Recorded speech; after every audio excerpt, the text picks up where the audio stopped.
ఎత్తుకొచ్చిన marshals MLA సబిత్కు CM Revanth క్షమాపణలు చెప్పాలని BRS ఎమ్మెల్యేలు స్పీకర్ ఆఫీస్ వద్ద ఆందోళనకు దిగారు. దీంతో పోలీసులు జోక్యం చేసుకుని వారిని బయటకు తీసుకువచ్చారు.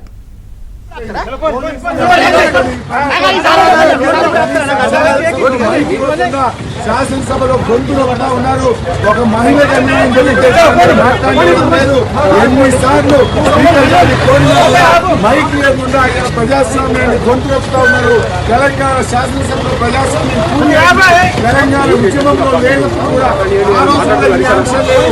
తెలంగాణ ఉద్యమంలో లేని ఆంక్షలు ఈ రోజు తెలంగాణ శాసనసభలో చూడడం చాలా దురదృష్టకరం.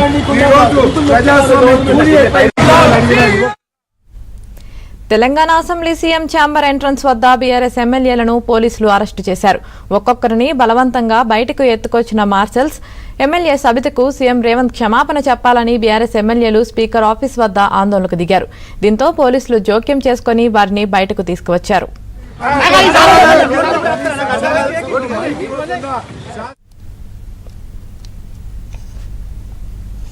ఇదే విషయానికి సంబంధించి మరింత సమాచారం మా ప్రతినిధి నరసింహరావు అందిస్తారు. నరసింహరావు, ఏసీఎంని నిన్న ప్రారంభమైనటువంటి గలాట అసెంబ్లీలో ఈ రోజు కూడా కంటిన్యూ అయింది. బీఆర్ఎస్ పార్టీకి సంబంధించినటువంటి ఎమ్మెల్యేలు ఈ రోజు కూడా తమ నిరసనను వ్యక్తం చేశారు. నిన్న ముఖ్యమంత్రి రేవంత్ రెడ్డి కేటీఆర్ చేసినటువంటి ముచ్చర్ల ఫార్మా మీద కేటీఆర్ చేసినటువంటి విమర్శలు ఆరోపణలకి సమాధానం ఇస్తున్నటువంటి సమయంలో వెనకాల చైర్లో కూర్చొని స్లిప్స్